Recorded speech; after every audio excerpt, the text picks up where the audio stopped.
morning, everyone. It's 8:30, right? We'll get started.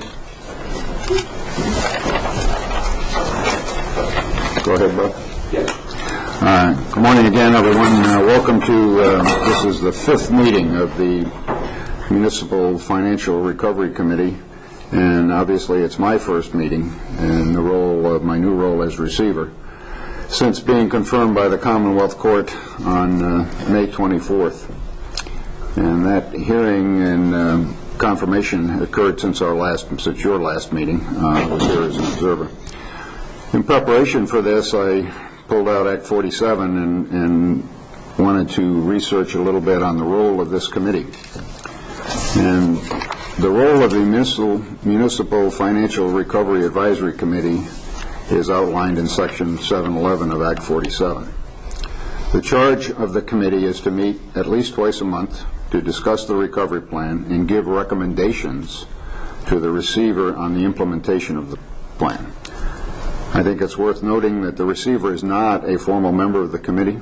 The receiver does not chair the committee. I have no problem acting as facilitator. The committee members are to provide recommendations to the receiver on the implementation of the plan. Meetings of the committee, of course, are open and subject to Sunshine Act provisions, and the committee will terminate its existence upon the expiration of the receiver provisions of Act 47. Moving down, having said that, I'll move through the agenda and ask if there are any additions or deletions or changes to the minutes as submitted from the last meeting from May 23rd. Anyone? Hearing no objections, we'll adopt the minutes as submitted. Ann, please. And I will say again that the petition was filed concerning my nomination for this position on May 11th. The hearing and confirmation both occurred in court on May 24th. We'll move along to status of the recovery plan, which Mr. Reddick will cover, and he'll cover asset monetization, some operational issues, and cash flow. Rick? Okay, thank you very much. Good morning, everybody. I'd like to provide just a brief update on what has been occurring with the implementation of the confirmed plan. First, on the asset monetizations, the work of the SEPs, the screening and evaluation teams, continues with all three of the initiatives with respect to the resource recovery facility. The SEP, and I might add, is in all three instances, they're working under the guidance of the receiver and in consultation with the consultants, MLA and CRAG. With respect to the RR facility, the team has screened down to 2 viable candidates, and as they're moving over the next week to 10 days, we'll probably be screening that down to 1 candidate upon which negotiations will then begin in earnest. With respect to parking, the SEP again is very much engaged. There has been a dialogue going back and forth with 9 of the firms. It's the intent of the SEP to screen that down further to a shorter list and then begin negotiations. There are a couple different approaches that have been taken to parking monetization that include a concession approach, a hybrid approach that would embody tax-exempt bonds and concession combination, and a tax-exempt bond approach.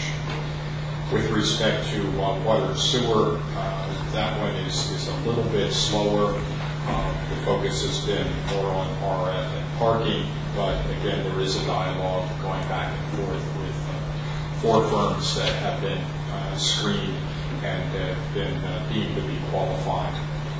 With respect to operational issues, the recovery team, in concert with the receiver, has had several meetings with the mayor and key department heads, including the city's business administrator. The plan implementation committee has been established. The internal departmental committees have also been established. There has been some accomplishments with respect to the roughly 130 different plan recommendations. Some of them have actually been completed at this point in the finance area, in the public safety areas. A number of other ones are in process with some significant activities occurring on those. To highlight a couple, the senior accountant position is moving forward as we're working to build capacity in the city's finance office. The 09 audit is scheduled for completion within probably the next week to 10 days. It's very near completion at this point. There's a few items that need to be completed, after which work will begin on the 2010 audit. We are looking to engage with some outside financial consultant assistance to assist the city in doing some of the preparation work for the 2010 audit. Concurrently, we are looking at recommendations that will provide a revised structure for the finance office and fill some key positions.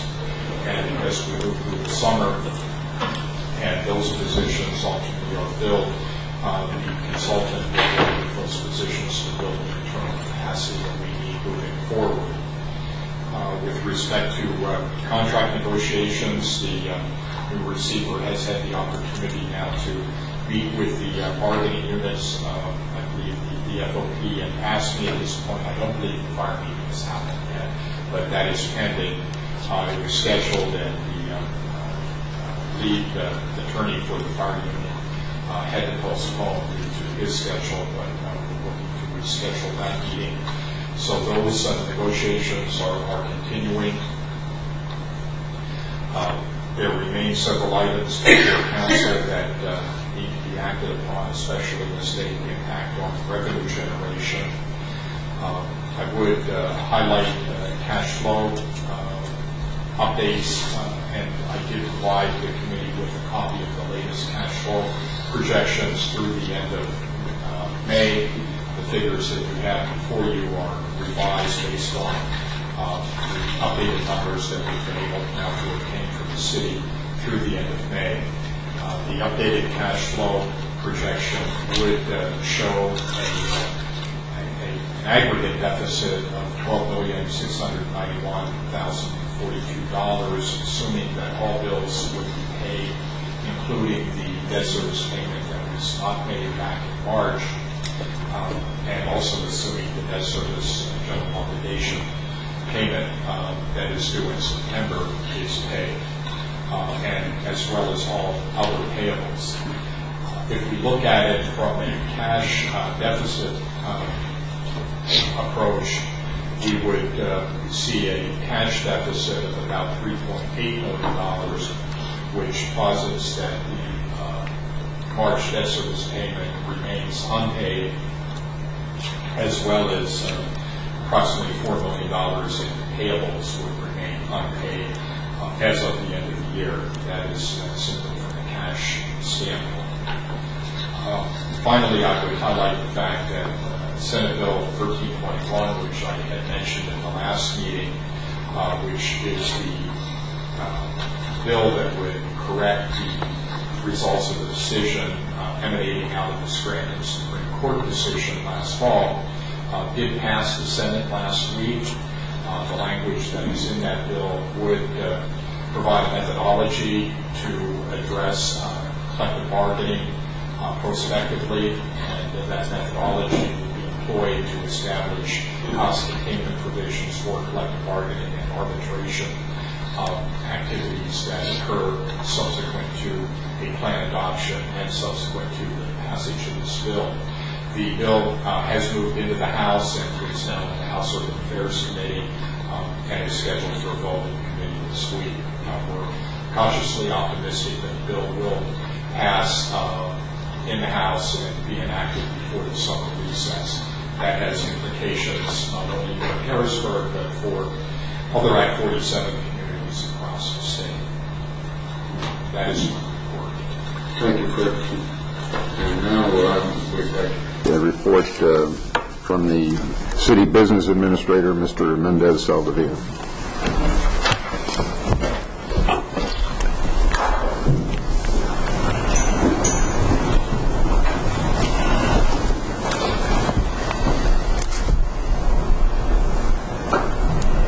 Good morning, everyone. Good morning, sir. My name is Ricardo Mendez. I'm the city's Chief Operating Officer. I've been here long enough to make an assessment of the situation. I'm come to the conclusion that the organizing structure for the future of the city is the financial recovery plan under Act 47.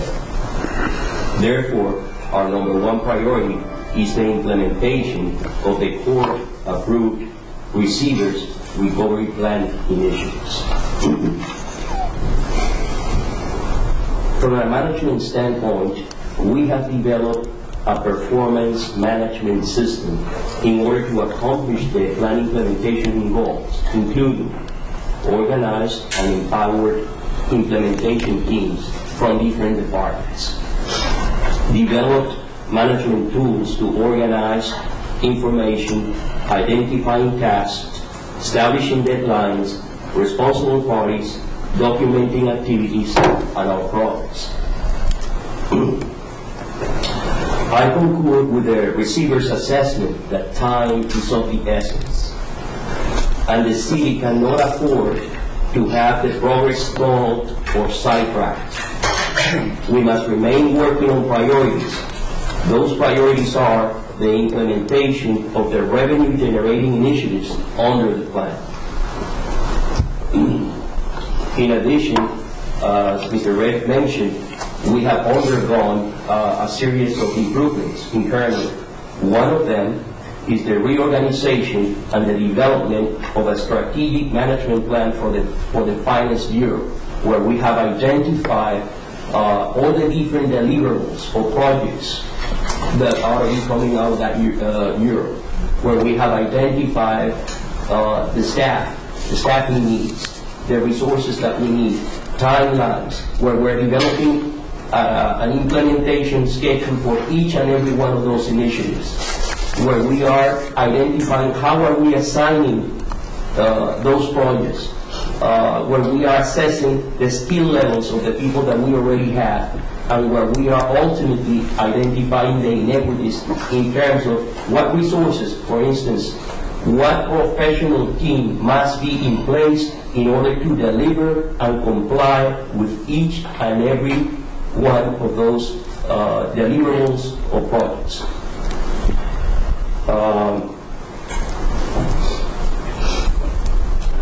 We are also organizing a series of public meetings or town halls where we would like to keep the public informed on our progress. Thank you. Thank you. Member comments. Any comments from the committee? No, I don't have any. Sir? Mr. Black? Sure. I'd just like to thank Ricardo for his comments, and glad to see you on board and got things underway. Just to kind of a personal sidelight, I occasionally run into Ricardo kind of walking off a day's activities after a long day in the office, and generally that's pretty late in the evening. So thank you for your hard work. On the general plan, and our role as an advisory committee is to advise the receiver.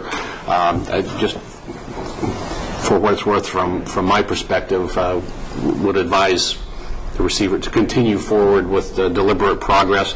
I know there's been some discussion on some things that council has found problematic, and I respect where council's coming from on that, but I think it's important that we try to move forward, and I think that people in the city particularly understand that there's going to be a lot of shared pain by a lot of different parties across the board, and just because one or two items are coming up first doesn't mean that there won't be other things. And I think ultimately this will end up very similar to the other 47 plans, where there is some stranded debt and where there needs to be some hard negotiations with whether it's bond insurers or bond holders. I think eventually that will probably come, and the best position to be in to negotiate is to demonstrate that there's been some progress, some positive progress being made. So I would just encourage the receiver, welcome aboard, to move forward and try to get things implemented as rapidly as possible. The final comment I'll make on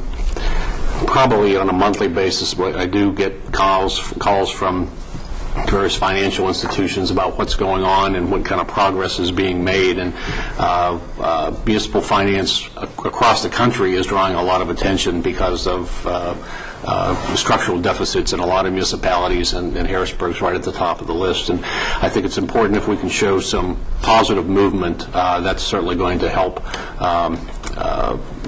get the city back on the right track and get it framed right for future work in financial markets. So that's all I have to say today, General. Thank you, and good to have you with us. Thank you. Thank you for that, too. And I wanted to echo those comments of thanks to you for your hard work. We appreciate it. Thank you, sir. Thank you, Dave, and thank everyone. And I also like to thank the mayor, who's not here today. She has been very supportive, understanding, and very helpful. This is a team effort. We are going to move the city forward, but it will take all of us working together. Before I came here, when I was interviewed by the council and the mayor and the receiver, I said cooperation, communication, collaboration are the key. We need to, I just wanted to, in light of your comment, we have our own internal tool, but like Fred said, there is already been some progress. There is already a certain percentage of initiatives that have been accomplished. But I'd like to make sure, I'd like to go all the way down the branch and make certain that those have, in fact, been accomplished. Okay? But I'll be very happy to share with you. My office is open if anyone would ever want to come and ask or see every piece of information that we have. There is a lot of good things happening internally as we speak. There is a PowerPoint presentation being put together from the Finance Bureau staff, where we are putting together all the pieces of the puzzles, and we're going to make that presentation to the receiver, the mayor, and we're going to gather feedback, and we're going to finalize it, because showing the financial department of the city is paramount. Not only to implement the initiatives on the Act 47, but for the future success, successful management, operations management, and administration of the city activities. And that is already happening, and there is already progress, significant progress. And I also like to thank Mr. Reddick for his help. Everyone has been very helpful, and I also like to thank the council, and I really look forward to continue working together, because we do need your help. Like I said, it's going to take all of us working together. Thank you, Ricardo. We appreciate your efforts. We've reached the time for public comment. I'll ask if there are any comments from members of the public.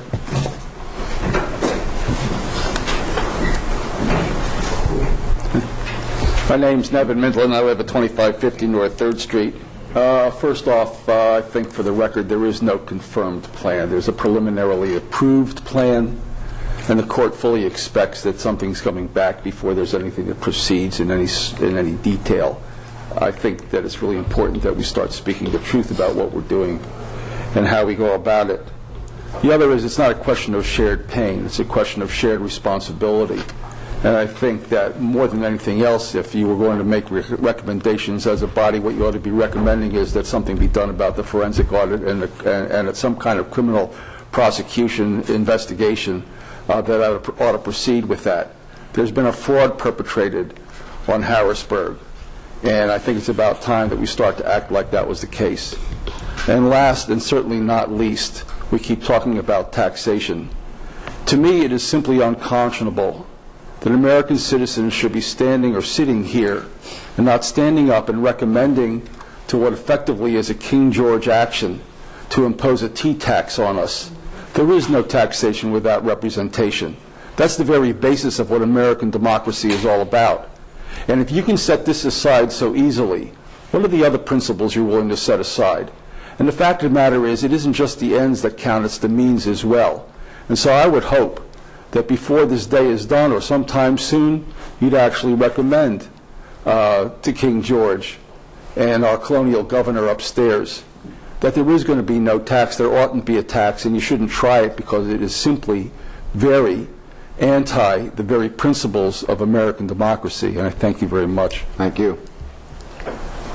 Other comments? Yes, sir.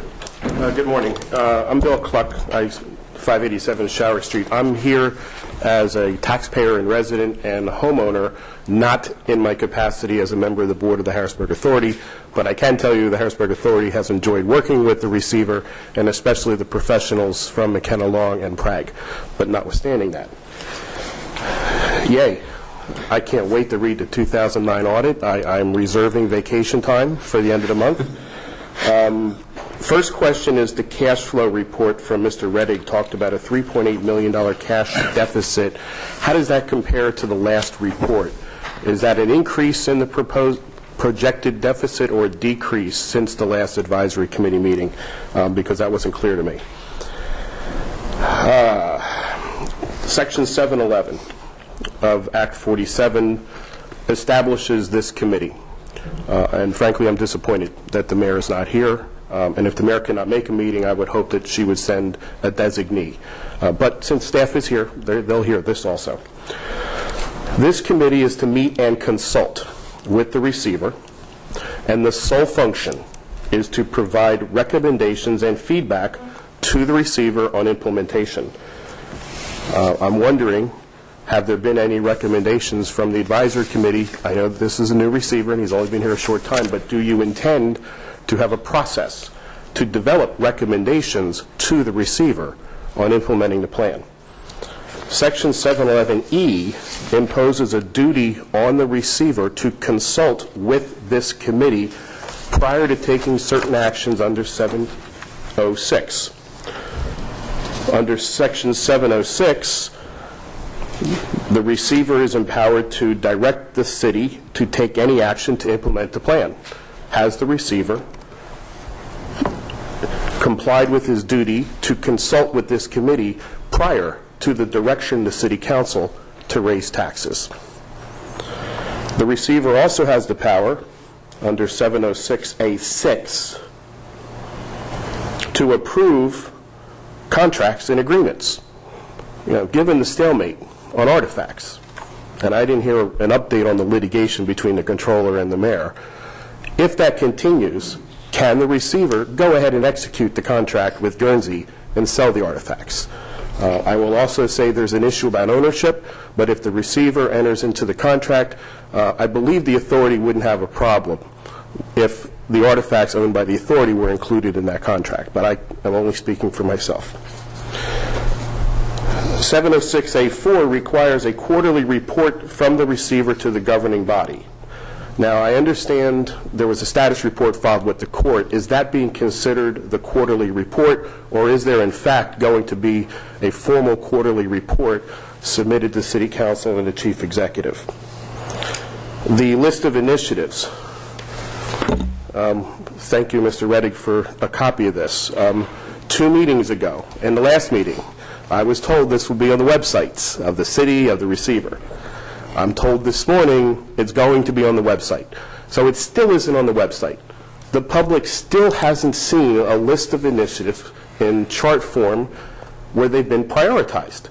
The receiver's office has made a prioritization 1, 2, and 3 of what's most important. The public doesn't know this. So I'm looking forward to seeing, hopefully color-coded, seeing them up on the website soon. On the city's website, it still has the chart from April 11th. That hasn't been updated also.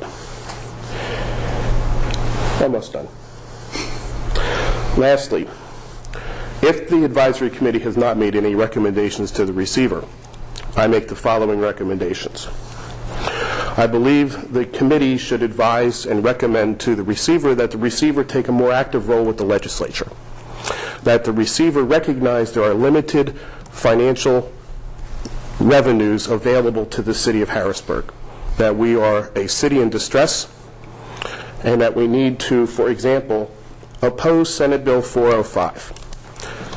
The mayor has publicly opposed this legislation, which would change the business privilege tax. It's a complicated issue. There are both sides. There's a business point of view. There's a city revenue point of view. But the bottom line is it's about $1 million a year in revenue that we can't afford to lose at this time. So I would hope the receiver steps up on Senate Bill 405. With respect to the forensic investigation, it's apparent that the Attorney General and the District Attorney ain't doing nothing.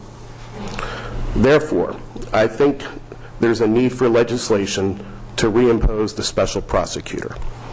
And I think that's something that the advisory committee should recommend to the receiver to take a public position with the legislature. In addition, revenue enhancement measures should occur. We should have a drink tax for the city of Harrisburg. We should have the hotel and tourism tax, a portion of it directed to the city for debt relief. We should also have the discretionary portion of the gaming funds that are currently committed to the county commissioners be directed to the city of Harrisburg for debt relief. And finally, I believe personally it's premature to try to increase the EIT on city residents.